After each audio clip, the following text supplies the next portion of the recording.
மிகவும் சிறப்புக்குரிய லுஹா தொழுகை. இந்த லுஹா தொழுகையை பற்றி முஸ்லீமில் என்ன சொல்லப்பட்டிருக்குன்னா, நபி ஸல்லல்லாஹு அலைஹி வஸல்லம் அவர்கள் லுஹா தொழுகையை 4 ரக்காத் தொழுவார்கள். மேலும் அவ்வப்போது அதிகம் தொழுவார்கள். அது மட்டுமல்லாமல் முஸ்லீமில் இன்னொரு இடத்துல என்ன சொல்லப்பட்டிருக்குன்னா, நீங்கள் ஒவ்வொரு எலும்புக்கும் நன்றி செலுத்த வேண்டியது உங்களின் கடமை. 2 ரக்காத் லுஹா தொழுகை அந்த நன்றியை செலுத்தும் வகையில் போதுமானது.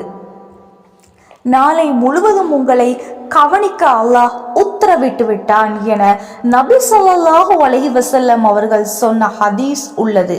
ஒருவர் லுஹா தொழுகையை சரிவர மேற்கொண்டால் நபி அவங்க தொடர்ந்து அவங்களோட வாழ்க்கையில இந்த தொழுகையை தொழுது வந்தாங்க. இந்த தொழுகை தவறினாலும் பாவமில்லை, ஆனால் செய்வதினால் பெரும் பெரும் நன்மை கிடைக்கும். யா அல்லாஹ், எங்களை உம்மை நினைவு கூறும் அடியாராக மாற்றுவாயாக. எப்போதும் லுஹா தொழுகையை செய்யும் நற்கூடலாக ஆக்குவாயாக ரஹ்மானே.